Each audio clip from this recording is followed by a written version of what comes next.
Hello, I'm Windermere Real Estate's Chief Economist, Matthew Gardner, and welcome to the final episode of Mondays with Matthew for 2023. Now, this is the time of year when I should be thinking about what I'm going to buy my family for Christmas, but, well, you know me, I've been spending all my time wondering what the real estate market will look like in 2024. So, to that end, here's my forecast for the US housing market. It's possible that some of you may remember that this was the number one on my list last year, and so far, my forecast was spot on. And the reason why I'm bringing it to your attention for a second year is because the market actually performed better in 2023 than I had expected. And this has led some to suggest that stubbornly high home values, along with significantly higher mortgage rates, are likely to lead the market to implode in 2024. But I find that highly implausible. I'll be the first to admit that last year's forecast for rates to have started dropping earlier in 2023 and faster than they have was not accurate. Why?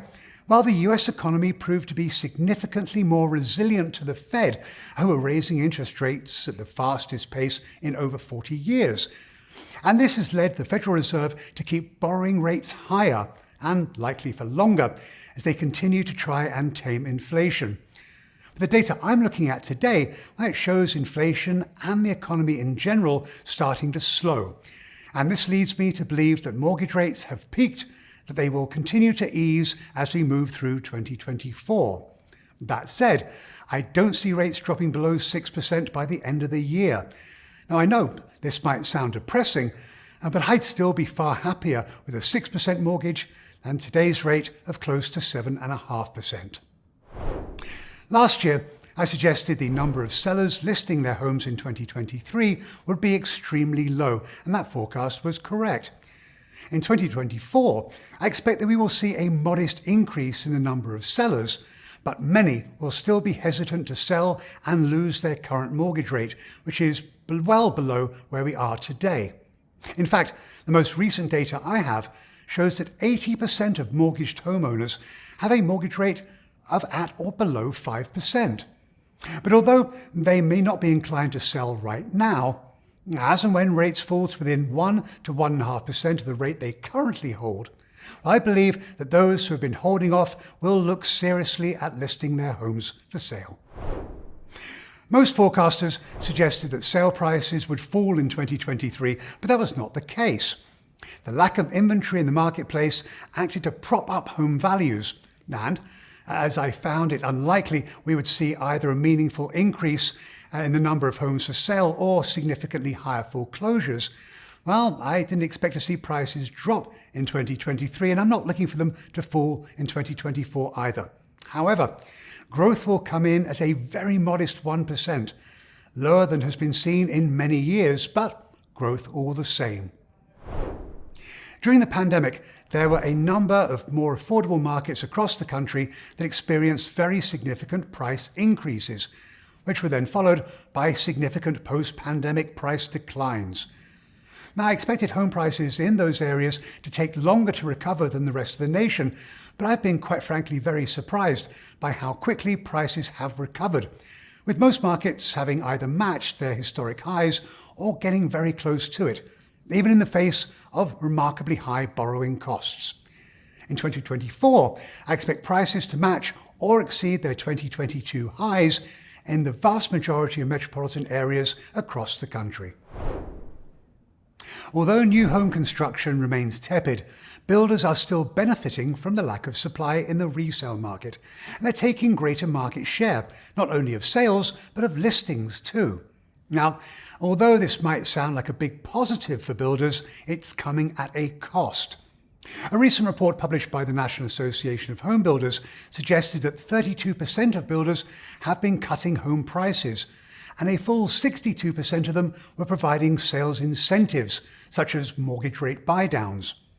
Now, although material costs have softened, it remains very hard for builders to deliver as much housing as is needed by the market. With home prices not contracting and the pace of borrowing costs far exceeding the pace of income growth, affordability will likely erode further in 2024.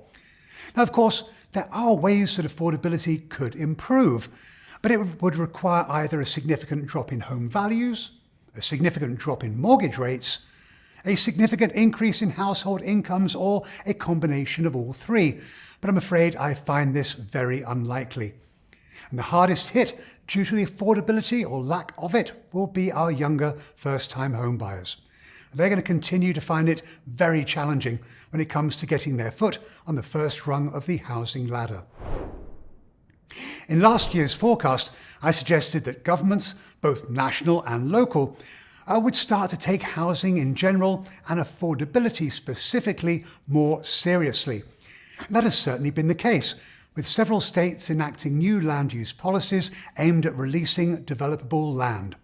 Naturally, I support these efforts, but I expect even more to be done in 2024. Specifically, I'm hoping that cities and counties not only continue easing their restrictive land use policies, but also continue to streamline the permitting process and take a close look at the fees that they're charging builders. These costs are passed on directly to the home buyer, which further impacts affordability. More needs to be done, and I'm hopeful that many markets across the country will step up to the plate and make some quantifiable changes. Many expected that the end of forbearance would bring a veritable tsunami of homes to market, but they failed to appear. At its peak, almost 1 in 10 homes was in the programme, but today that's fallen to well below 1%.